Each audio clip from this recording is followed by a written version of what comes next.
Hey, hello. My name is Caitlin Britton. I'm with the Combat Diver Foundation. Today we're going to be speaking out about mental health. I have with me David and Erica who are going to share their stories and help spread awareness. David, do you want to go ahead and introduce yourself? Absolutely. Good morning. I'm Dave Clukey. I'm a retired Special Forces officer. I'm also an advisor for the Combat Diver Foundation, Combat Diver. I'm a dad, and right now I'm kind of still transitioning from my service, and I've struggled with PTS and TBI from a lot of time downrange, and I just wanted to kind of share my story today and optimally to help somebody. If I can influence positively one person, I see that as a win. Awesome. I do too. Thank you. Erica, do you want to introduce yourself? My name is Wirka. I am the widow of John Wirka, who the Combat Diver Foundation is holding the 5K in memory of. Like you said, if we can affect any one person out there who is struggling, just sharing our stories, I'm here to do that as well. Awesome. People that don't know, both of these awesome individuals have really, really impactful stories. I think a lot of people, especially in the military and armed forces community, can relate to and maybe hopefully learn from. David, do you want to go ahead and share your story? Sure. So I was commissioned back in '98, and I served for a little bit over 20 years. Most of my time was spent in Special Forces or Green Berets, and within that time, I ended up with about 13 overseas deployments between prior to SF and SF stuff, and about 5 years total, in combat or other operational assignments. And I spent most of my time in 3rd Special Forces Group at Fort Bragg and with the Special Forces Command at JSOC. And, pretty much since 2004, I started struggling after my first combat deployment with PTS and TBI. And I struggled quietly. My wife and family saw the difference when I came back. At work, it was kind of transparent to everyone, and I was kind of suffering in silence, and I didn't even admit it. I kind of lived in denial for many years, and with each trip that I made, I kept getting a little bit worse. And for me, I even asked one of my providers about this. I'm like, getting blown up, getting shot at, and all that kind of stuff. That didn't bother me. Am I like a sociopath? Is there something wrong? She's like, no, it's your training. You're fine. I mean that, and then plus you've got so much experience in it. That kind of stuff doesn't bother you anymore. What bothered me, what I was carrying around with a very heavy rucksack, if you will, was loss. Our losses that we suffered. There were moral injuries to me that kind of was eating away at my soul, and I struggled with it. I struggled with it hard, and it wasn't until I left Fort Bragg and actually took a recruiting battalion that a lot of these symptoms started manifesting themselves. And that's not to say that it wasn't already happening at home, because that would be a complete lie to say it wasn't. The temper tantrums, the outbursts, the bad coping mechanisms as far as too much alcohol, that was all happening. And I was in literally fight or flight for my entire time that I was at Fort Bragg. And that brought that with me out to Phoenix. And it never, like, my issues never really manifested themselves or became readily apparent at work for me in the special operations community, because sometimes we use curse words, sometimes we can get animated, and that's just kind of how it was, and you get stuff done. Well, that didn't really work in this new environment that I had to adapt to. And I never got so frustrated at work that it was in a manner in which it would negatively affect perceptions, but it happened there. And I was able to overcome that.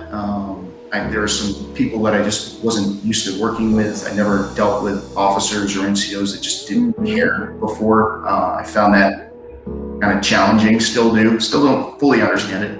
Right. You go from a community that is fully committed, with folks that are willing to put themselves in terrible situations, not because of self, but because they care about who's to the left and right, more really than themselves in a lot of cases. And you go to another environment where they don't even know, one soldier had no idea, or an officer really didn't know if he had custody of his own children. So that kind of was like, wow, I don't get this. Completely different. So it kind of affected me, and it kind of brought some of my symptoms to the surface. Well, time came, and for me to retire, well, it's a long story, but I had been geographically separated from my wife in the battalion command, and I was fully intending on going back to Fort Bragg. And we came to the hard decision, and she gave me some tough love at that point, kind of choose the family or choose the Army. I was supposed to go to Europe. We had been at Bragg, and they had been at Bragg at that point for about 17, 18 years almost.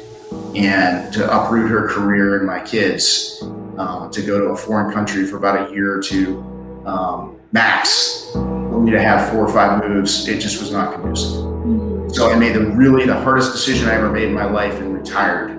And this is when it got real interesting. About a year after retirement, you go through the kind of the honeymoon phase of retirement. I'm free. I'm a blue ID card holder. Look at me. I can grow a beard now. It's cool. To like 1,000 miles an hour that you were going while you were serving, to absolute nothingness. So all those little demons that were suppressed mostly came to the surface. I became even worse nightmare for my wife at home. But alcohol consumption got out of control, and the symptoms associated with my PTS and moral injuries specifically, and TBI, came to the surface. And I had several incidents and one big one. And at that point, my wife was basically, you're going to get help or don't come home. I got kicked out of my house. And fortunately, I had good friends and Special Forces brothers that that injected themselves, almost basically had an intervention and found me training, or found me treatment. And I had already been to treatment at this point. So if there's anybody out there that went to different mental health providers, don't worry. I went through 5. You can figure me out until I got a diagnosis. And this is for a 3-year time period. And then I went to one program that sent me, I went for 7 days. There was no actual mental health providers there. They brought everything to the surface and then let me go. So I got like 20 times worse, and I brought that home to my family. It wasn't until I went to a place called Warrior's Heart where things changed. I can tell you from when I got there, there's folks, some of the folks that go are either coming from prison or going to prison after. And they were scared of me because they thought I was the angriest person they'd ever seen in their entire life. They're like, don't make eye contact. That's a lot. So I go through the first couple of weeks, and then I had a light bulb, an epiphany. And, we're talking about veteran suicide. I want to inject this. I had numerous suicidal ideations, and I had one big one where I literally thought I was about to do it. Looked up at the moon, and I was in my backyard, 45, ready to go. Hollow point, don't make any mistakes. And, I heard my kid's voice, and I didn't do it. I didn't want them to live with their dad commit doing that. I couldn't at that point. And that's when I kind of succumbed to going to get full treatment. And it all kind of came crashing down at once. So I went to the Warrior's Heart thing. I had a light bulb moment. I basically had my Lieutenant Dan moment, although there was no not up on the top of a mast and there was no rainstorm, but I had it out with God, and basically changed everything for me. So I guess the one thing I could say is, there's no reason to suffer alone, and there's no reason to suffer at all. There's treatment options out there. Not all are created equal. Stay persistent. find the right one for you. And, for all our soft brethren and combat divers out there, the one thing I could say is, be your brother's keepers or your sister's keepers for that matter. And, if you see them doing things that, is kind of incongruent with who they are, put them in a headlock and get them in training. Put them in an arm bar. Knock them out if you have to. Whatever it takes to get them help, because whatever it is, I could have been a statistic very easily. And I owe it to my wife, and I owe it to my Special Forces brothers, or life, really. Mm-hmm. So. Your children too. Oh, absolutely, my children. But I mean, they're the catalyst for keeping me alive, just from hearing their voice in that one dire moment.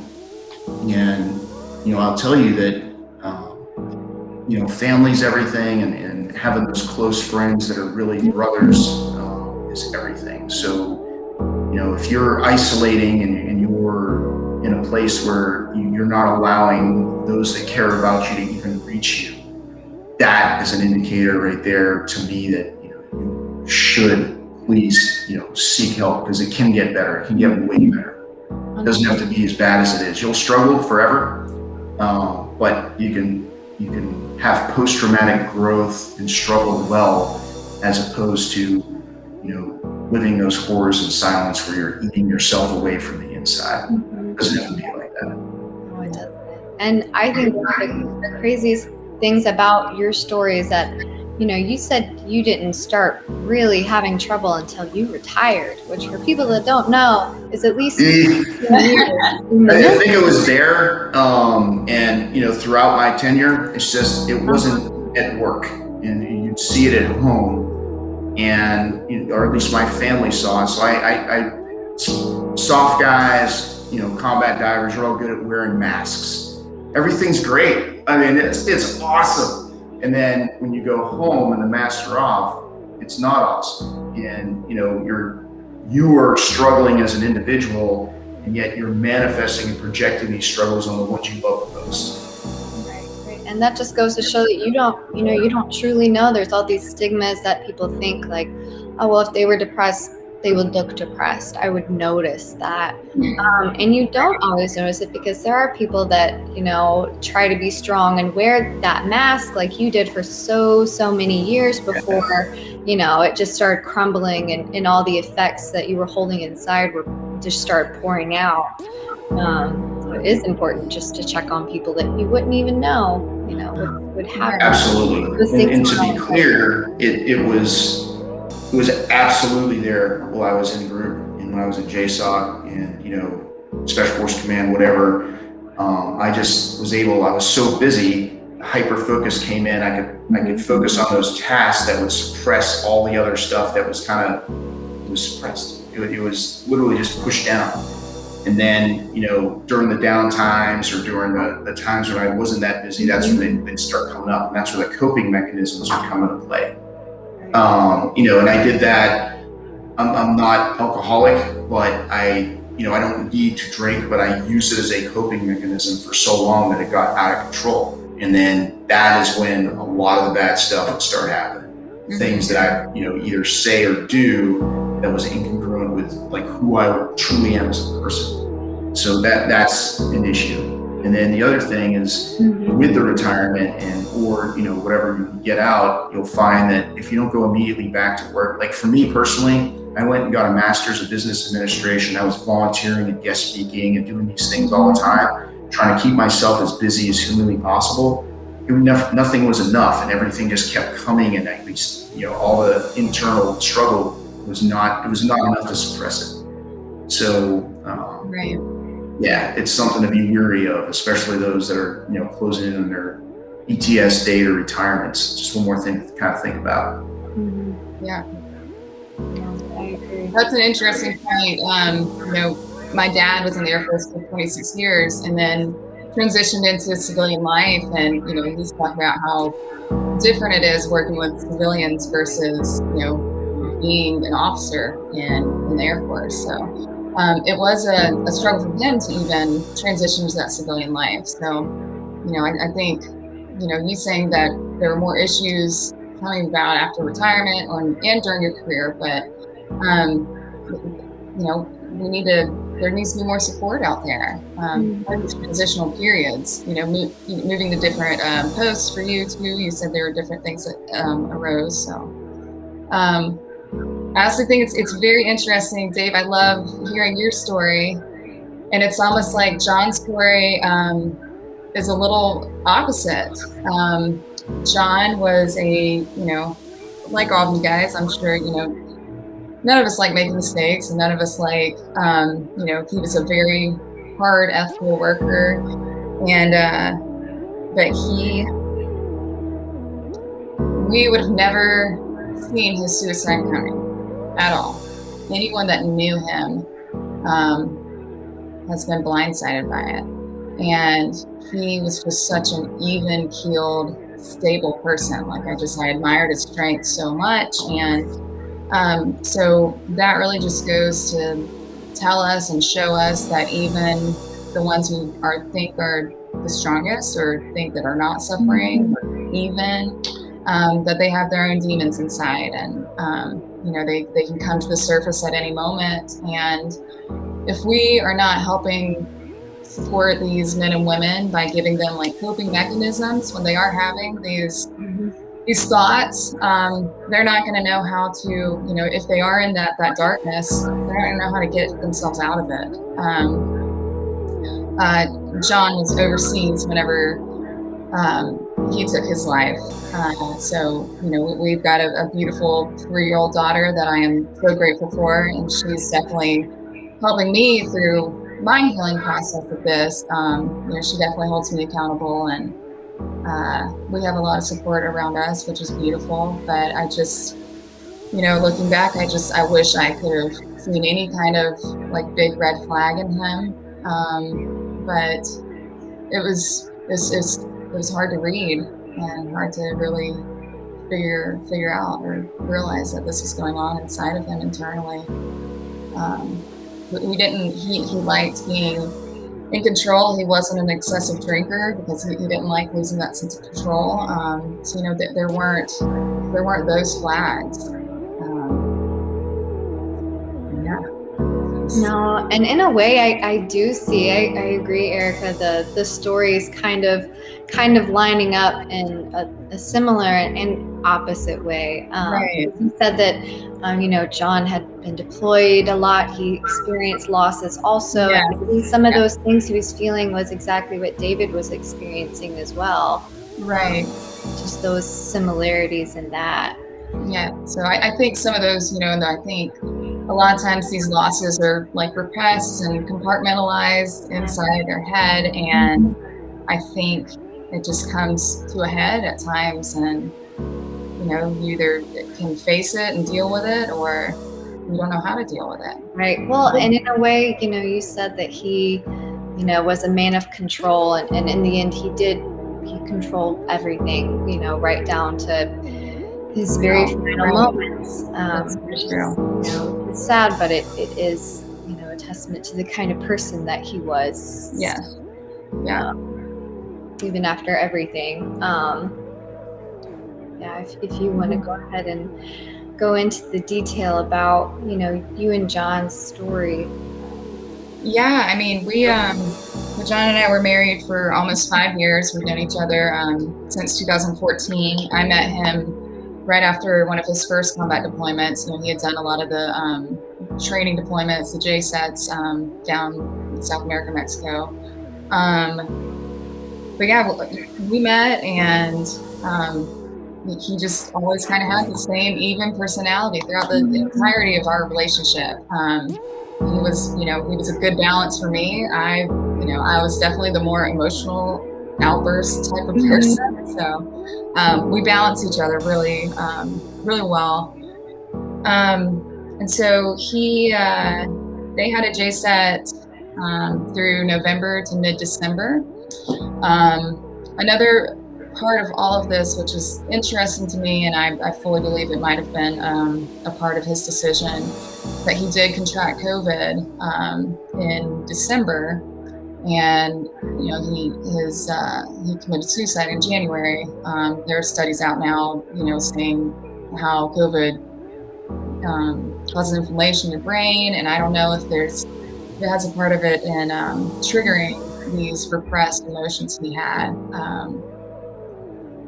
And so, when he was home for about a 3.5 week period after Brazil, and it was, we were in the midst of holidays, so I was already stressed out about trying to get gifts and, trying to cook and all that stuff. And then, there's also just that reintegration period that you have anytime these guys and girls come back from any kind of deployment.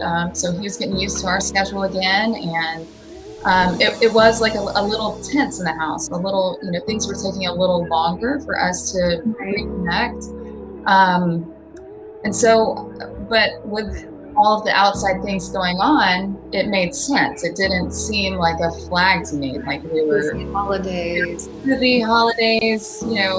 things were just happening that it was normal. Like we didn't have as much time to communicate effectively with each other, and we were in the height of a 2-year-old and dealing with that. So and then he deployed to. They were just doing a pre-mission assessment in El Salvador, and it was going to be just like a 6-day trip. So it wasn't even, it was just like, oh, you're going on a little business trip. So we didn't even, and that's what he said. He's just like, we joked about it, saying, oh, I'm just going on a little business trip. And then, so he left January 10th, and we were fine. We were, texting and FaceTiming and just like normal on, any deployment. And I don't know, we talked to him the night before. I didn't see anything weird, didn't see anything different in his voice and his mannerisms. Even the medic he was traveling with did not notice either. And so, it's difficult because, we feel like, did I miss something? And so we're, I kind of struggle with that. Like, how could I have helped? How could I have, changed this outcome? Yeah, so, 4 days into that JSEC, he took his life. It was on the base. It was on, on the flight line. So I'm glad it wasn't like he was like hiding and, we couldn't find him or anything. So I think he did that because he wanted to make sure he was found, and like we had whatever type of closure we can have. Right, of course. But there's always going to be, that the what ifs and the whys that we're going to, ask ourselves the rest of our lives. But ultimately, I think he was sick, and I think he didn't know how to deal with that and how to handle it, and he didn't see another way out, and that's where we were. And even in, the height of all the things that he was experiencing, from the deployment, like David experienced with the losses and everything of and members of his team and stuff like that. Right. And then put on top of it the recent events with the pandemic, everybody's socially distanced, you're quarantined, you can't see as many people, you can't really leisure travel. That's hard just on regular people that aren't going on these combat deployments, and trying to come back home, and then experiencing that mental whiplash, like like Dave did. He was up and up and up. He was running on adrenaline. They were doing these missions. They were going with their teams. Then you come home and there's nothing to channel that back into. Right. Sounds like what happened also. Yeah. For Dave, I don't know if you felt this way too, but I mean, even when you guys come home for your dwell time and you're doing training exercises at home, I feel like that still puts you in that mentality of like, you're training for combat. And so, your cortisol levels are still up and you're just in that mentality. And So I don't Yeah. even know if you guys truly ever have a break, you know? Yeah. So what ended up happening, and like for me, the hypervigilance and this constant severe anxiety became a natural thing, right? I mean, because very similar to like these experiences are what we went through, where post 9/11 we deploy for 6 to 8, sometimes 9 months, come back. You maybe get like a month off, but between certifications, qualifications, pre-mission training, you weren't home. You were home like for a couple of weeks when you got home from deployment, and then you had some time off before you left to go on another deployment. And originally, at least for me, the hypervigilance was not as profound, but with each stack deployment and with each deployment looming, it was basically very difficult to kind of switch it off and then kind of turn it back on again. And then the other thing was kind of like the emotional distancing, because leaving your family sucks. I mean, it's hard. I mean, you don't want to leave your wife and kids. You don't. And then the only way you can combat that is, at least again for me, is I turn my emotions off and basically make it so it wasn't a thing. I got to separate myself, and that kind of perpetuated the isolation and the depression, because human beings need connection, right? I mean, you need to feel connected, but how can you feel connected, or how can you do that if you know that you're just going to rip the Band-Aid off it again? And for most of the special operations groups out there, and I know the general, like the larger conventional forces too, I mean, they went for like 18 months, 24 months, something I can't imagine. But we'd go, come back, go, come back, go, come back. So there was always something on that horizon, and you knew there was always a deployment looming. And I liked deploying. I did. I loved it. But some of the psychological side effects of it were, self-preservation type things, where you would basically stop feeling. You wouldn't allow yourself to feel, except when it really came up. And a lot of times, for me, alcohol did that. Sometimes it didn't take alcohol, but the feelings were there. It's just you're like, no, go away. But I don't want to feel this, right? I mean, I don't want to be weak. I don't want to appear like I don't have anything together, like I'm emotional. Oh, Lord help us. That was Johnny 100%. Like. So I get it. I mean, that's how it was. I know it still is, and I don't have a good answer for it. I'd love to say to feel. I'd love to tell everybody when you get out, it's easy. But when you're constantly in the mission and you're constantly going forward, you have to be hyper vigilant, and you have to be in that correct mindset, because if you're not, people may die. But I would say between deployments, and even during deployment, if you're feeling certain ways, definitely get help, work through it. And I would say it's okay to feel. It's you have to feel. You don't feel. I think it's just that strength and vulnerability aspect. Sharing these experiences, and I mean, it's so awesome that you're out here sharing your personal experiences, and I think we need more leadership out there doing that. So I agree. Feel more comfortable to talk. Making yourself vulnerable takes courage. It's easy to be stoic and Spartan, but making yourself vulnerable and making it so that folks can relate is challenging. It truly is.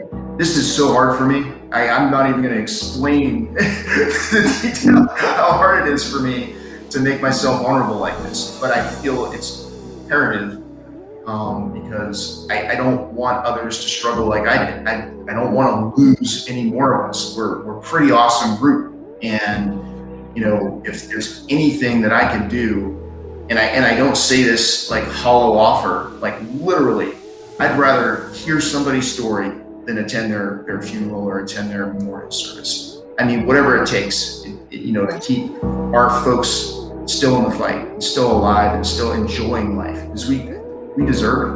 I mean, we really do. Our folks have put in the extra effort. They've sacrificed. Their families have sacrificed. They need to be able to feel joy and be able to thrive. There's no reason why they can't. And that's why getting back to the original point, why this is so important to get this message out, because there's no reason to suffer in silence, and there's no reason why you can't experience joy no matter how much you've suffered, or how many folks you've lost, or the traumatic experiences that you've been through in life. It gets better, man. there's definitely some you can feel, you can enjoy. Life is truly amazing, and there's no reason not to allow yourself to enjoy it. Yeah, I agree. And you said, David, I know we talked before, and you said that, you were going on these deployments, you had other guys there doing the same exact thing, and you thought, it's fine, I can handle it. What would you say to people that are also experiencing that same thing? They're like, no, I'm fine, like I can handle it. For me, I love the deployments. I'll be blatantly honest. I did. I enjoyed the adrenaline rush. I enjoyed the experience of being, like, really the purpose of what we were doing. It was a good purpose, and we were out there doing great things for our country and with our brothers. For me, it was the losses, and I would say, allow yourself to grieve. I never did. I just carried all that around inside. And like one of the things that affected me really badly was, like, we had some new team leaders come in, and one lived, and then he was replaced, and he was killed shortly after he took command, and all that potential lost, right? And then there was another one that was a team leader for a commando team, and this dude struggled hard, and when he first took command and all this stuff, and he had to overcome that, and he did, and he had all the future in the world, unlimited potential. They did everything right on the objective, yet the enemy always has a foe, and he was lost. And there's a lot of stories like that, and I've lost a lot of friends, and instead of mourning them, I'd carry their losses around with me inside. Everything's okay. If it'd be a memorial ceremony, I'd be stoic, right? Don't let anybody see me get emotional. Don't let anybody see tears coming from my eyes. I gotta maintain that leadership. I gotta make sure that they understand that I'm strong. Well, I was stupid. Right? It was terrible. I should have allowed them to see me grieve. I should have allowed them to see that I'm affected by those losses, because every single one of them affected me, still affects me deeply. But now I'm okay with it. I'm okay with the grieving. I'm okay with accepting their loss. I'm okay with understanding that I did everything I could for them, and it happened. It happened. So with that, that's how I can relate. I mean, but the deployments, the leaving your family is hard. It is. Right. But I will tell you that I truly enjoyed it. There was goodness in it. There was incredible purpose, and working with, like, America's greatest human beings possible. I enjoyed that. What I did not enjoy, and what affected me, it wasn't the, getting shot or blown up or any of that crap. I don't care. That's fine. It is the loss of human life, the loss of incredible potential, the loss of all that, understanding the warrior's death is truly a blessing, but at the same time, it hurts. And then it's okay to grieve about it. It's okay to, be upset with it, and make it so that you can take time to truly, digest it and mourn, if you will. So. Yes. I think that is important, not to, of course, that's a natural reaction, push everything down, pretend like it's okay, especially in the military where they preach, like, resilience, push through, be strong, that kind of stuff. It is hard to rewire your brain and think, oh, actually, it's okay to actually feel, this person or this feeling. So that is definitely something to hit on, and to keep driving that message forward. It's okay to feel, it's okay to reach out for help, because it's as normal as we've made it in the military to stuff everything down and just be okay, that's not in the long run. It's completely healthy to talk about it with your friends. Of course. Always remember them. Do it in constructive ways. Do the rides, do the motorcycle rides in honor, whatever it may be, right? Whatever is constructive, right? There's no reason to sit alone in wherever you are, just pounding shots. With friends in moderation, absolutely, but making that a full-time thing and suffering in silence, not okay. You got to be able to work through these things as an individual. It worked for me. I know it can work for others. I'm no different than anybody else. Right. No, I agree, and I'm glad you're here. And Erica, I'm really glad that you're here to share you and John's story, because we do have that other side of the effects of mental health. We're doing this 5K memorial in honor of John Wirka and his story to also help push that message out. Like, hey, it's not always visible. It isn't. No, it's not. It's a ghost. It really is. Those are the ones you almost like worry about a little more. That you can't see it. They're not having the outbursts. They're not. And so, speaking with my personal therapist, she, as a clinician, she says those are the ones I worry about a little more. That they're still repressing everything, and they're not letting themselves bring these emotions and these feelings to the surface and getting them out. Because we just want to repress these things until they explode. And it's really hard to cope with things that you can't talk about, or you can't open up about. It's hard to heal. Yes. It's definitely part of the healing process to talk about it and to get it out. It's hard to find a good provider too. Exactly. It's a lot of the turnoff, folks. One, it's really hard for folks to go find a provider, because then you have to admit, hey, I'm struggling. And admitting that you struggle is hard. And then going into a provider that you just have zero chemistry with and can't trust, that's a turnoff. You've expended all this human capital from yourself to go over there, energy, emotional energy, only to find some person that doesn't resonate with you. And that's a struggle too. You said it's like five providers for you to actually. With 5, I got a diagnosis on the 5th. I didn't get any treatment. Yeah. Not you kept going though. You kept going. I did. I knew I had an issue. I wanted to just feel. I wanted to feel good. I was tired of feeling crappy. All the workouts in the world wouldn't do it. I basically, in 2012, when we lost Mike and Riley, I broke myself in the gym. I was so angry. I literally worked out so hard I broke myself. Your body will break far before your mind does. Try to work it out that way. Didn't happen. I literally tore bilaterally my menisci because of how angry I was about their loss. I get it. And then once I started going to see providers, it's just a caution. Not all providers are created equal. So I guess it's use that same, commitment to find one that works for you. Don't just, don't settle and just find one that works, and then find a program that works as well. For me, it took 8 different providers. No, I still haven't found a good provider. Oh my God. Right? But I did find a good program. And within that program, there was a provider there that resonated extremely well. And I still reach out to her at times when, if needed. But I'd like to say for those folks, for anybody struggling with it, that,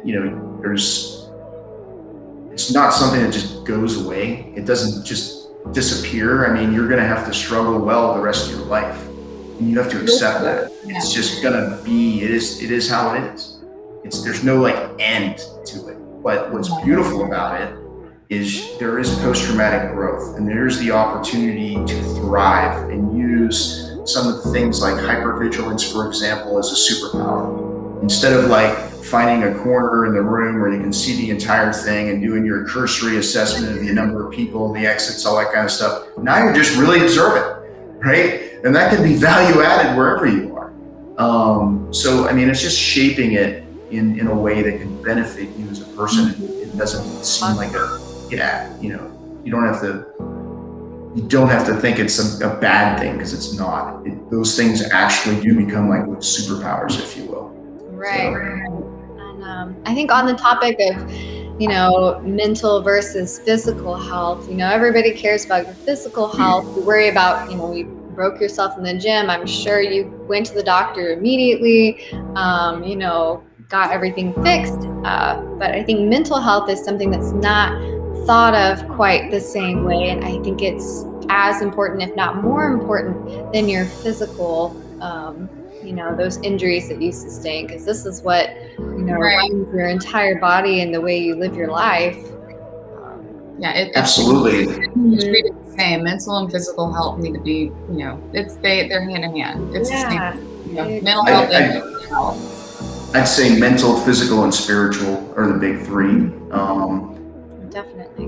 For me personally, I'm not a Bible thumper, but until I got right with my higher power, things weren't ever going to work out for me. I think that many of us need a higher power, or whatever it is that you believe in, to reach that level of balance. You can be the most physically sound, physically fit human being in the entire world, but if this isn't firing all cylinders and you don't have faith, it gets extremely challenging. You're off balance.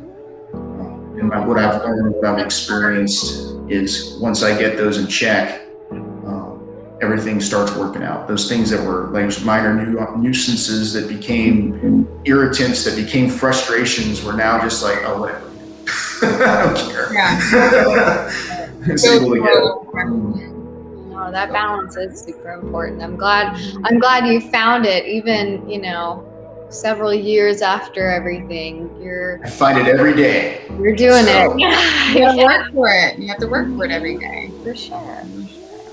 I think that's pretty much what I had. I think one more question for both of you is just on the topic of reframing the stigma. Do you think more stuff like this, these videos, talking to people that have experienced things, do you think those are effective ways, or those are, good ways to reframe the stigma on mental health? I do personally, and I mean, especially stories like yours, Dave, because you've been in there and you have, you're teaching others that there is another side to this. You can get help. I mean, it might take you 9 providers, but it's out there, and you have to be persistent with it. And so, a leadership position like yours in service, it's important to hear that from other leaders. I know a couple of sergeant majors that are very open to talking about this and encouraging their guys to go get checked out, to go get those, the MRIs for possible TBIs. And then I've known some I've heard about some that aren't encouraging their folks to do this, and that are kind of still encouraging that repression and just like move through it, So I think our leadership needs to be, first and foremost, like pushing this message out as well, and us going through the experience too is great as well. Just talking about these things and not pushing them away and pushing them under the carpet and shying away from it is not beneficial for anybody. It doesn't show support out there for those that are struggling. If they're not hearing this, then they're not seeing any hope out there. Right. So I think this is wonderful. Thank you. And I know you told me before, you wanted to come on here and talk about your story and John, and you said specifically, I don't want to tippy-toe around it because people need to know. Right. And that's something I really appreciate, because I think it's true. I don't think we should tippy-toe around it anymore. We have been for years. It's a life and death situation. Why? It is. It really, really is. So. Erica, I'm humbled to be here with you. I mean, you have incredible courage, And, you know, I am really, this an honor, you know, and Thank you. I think I agree with everything that you're saying, and I'll tell you that, you know, leadership is absolutely key. And, you know, many times, you know, we want to get our guys ready for combat, and we want to get ready for the mission, right? But in order to do the mission, we have to ensure that we have to know our folks, and we have to know their strengths and weaknesses, how they behave. And, you know, if they're incongruent, if there's like, a lot of times folks mistake a behavioral issue as a behavioral issue and not a cry for help, or, you know, a symptom of something that may be lying underneath. And the only way that you can know that is to know your people. And, you know, it's incumbent upon leaders to take care of their people. Yeah, taking care of their people is not giving them time off, it's training them hard and getting them ready. But at the same time, it's ensuring that they're holistically prepared, mentally, physically. And I know the military is getting away from the spiritual thing. I still think it's very important. But instead of pursuing the easy button or UCMJ route, dig deeper and look into some of the contributing factors that may have manifested this behavior. And I'm not saying go unpunished, but at the same time, get them the help they need to preclude these incidents. Because the one thing that we need to understand, we're living in unprecedented times. We just left Afghanistan just under 20 years. We've been at war for 20 years. Our folks have endured more than any other generation as far as deployments go. Right. And I saw General Miller's arm, and his combat hashes go all the way up. He's got like literally over 8 years, like 9 years in combat alone. And he's not alone. There's other guys, friends of mine that I know, that are the same way. And this sustained war footing that only, 1% of the population, really 0.1 when you think of it, the special operations community within the larger military construct, have endured is unprecedented. So the mental health and the physiological and everything this is the very beginning. We haven't even really started realizing the effects of this yet. So I'd say, succinctly as a leader, it is so key for you to hone in and know your folks. Take the time, get to know them, and be that guy, be that leader. Yeah, you're gonna hold them accountable, but at the same time, you're gonna make sure they get the treatment and hold them accountable so that they can endure and have full careers and bring the full extent, maximize everything to get them ready for anything that comes down. And that's what I think. Not all leaders are created equal. And I think that's the key thing, is getting and selecting those individuals for leadership positions that will take care of their people and truly actually give a shit. Excuse me, my French. But that's the thing that matters most. They need to give a shit about their people and get them ready holistically. And mental health is a critical aspect of that. 1,000%. Yeah. Mm-hmm. It is. It's wild to me. I'm grateful for this, but it kind of makes me mad that it seems like just after these almost 20 years in Afghanistan, like now, in the past couple of years, we've been talking more about mental health in the military, and why were we not talking about this 20 years ago, right after 9/11? Like, why is it taking so long to talk about these things? But yeah, so I'm grateful that we can have these conversations now. I wish I would have known more and talked about it more before. Well, there's nothing you can do but now and forward. Right. Okay. Is there anything that you guys want to add? Maybe something you didn't share in your story that you'd like to get out? Something maybe relevant?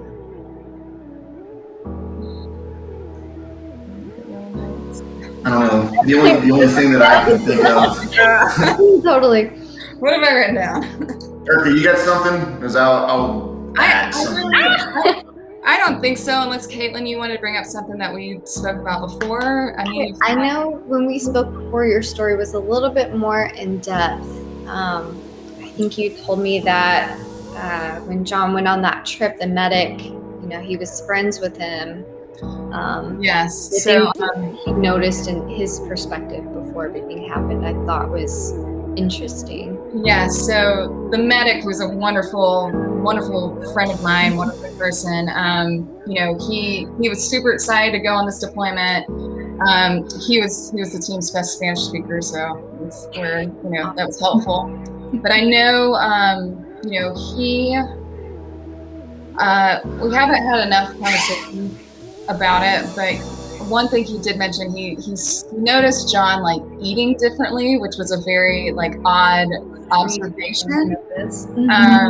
So, but another, you know, why would that be a red flag in that moment? You know, sometimes you might want to eat your meat or your veggies. I don't know, but he also, as a medic, you know, I know he felt guilt for not recognizing everything and not seeing. So I know it's been a struggle.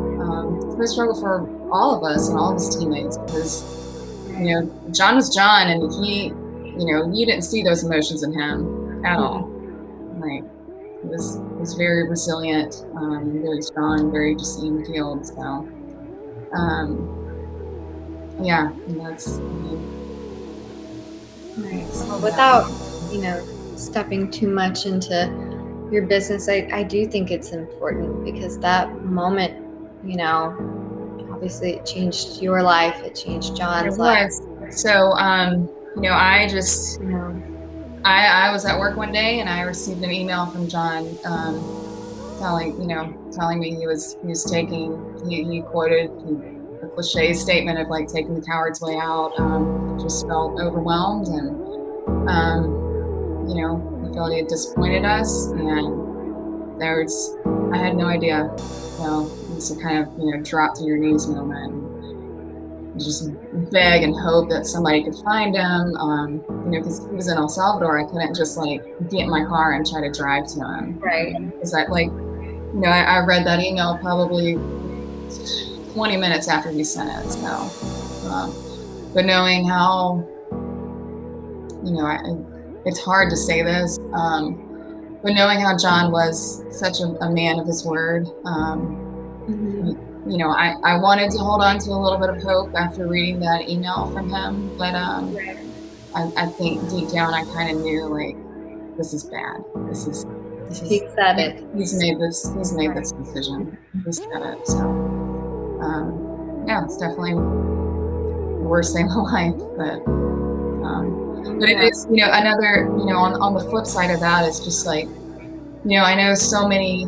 wonderful, amazing people through Johnny, and you know, the support that we've just been blanketed with is like truly incredible. I'm very grateful for everybody that's helped us. Me too, and I'm glad that you reached out and we were able to, you know, have at least, you know, a 5K of people that, you know, maybe are in similar situations or that want to raise awareness to, you know, run in his honor and in memory, because that in itself is really, really important and special.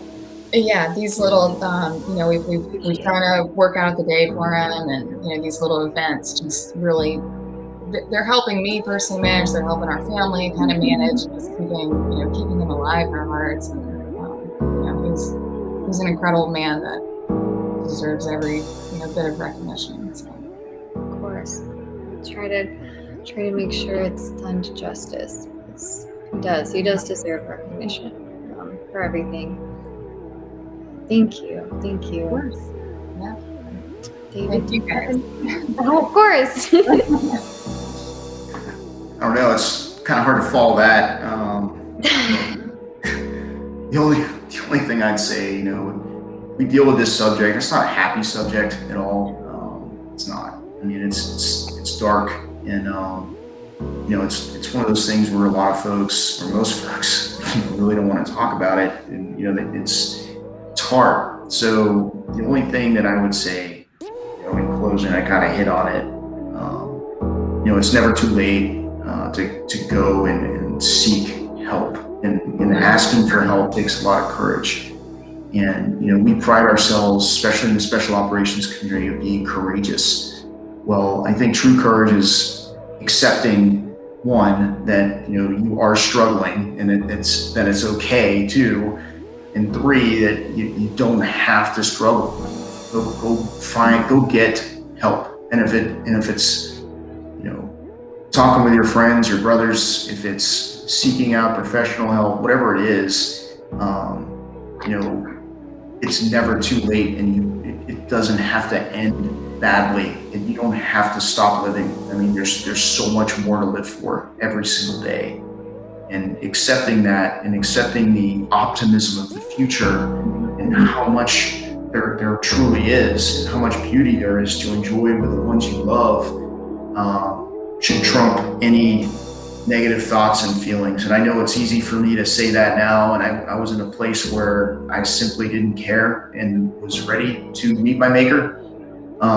So I get it, but hindsight is 2015, and knowing retrospectively, I just wish I knew then what I know now. But you have to struggle in order to get and find some level of sanctity, and we're not averse to struggling as special operations folks.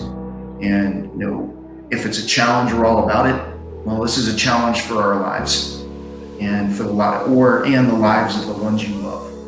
So take that hard fight on, head on, and it's not going to be easy, but you can do it.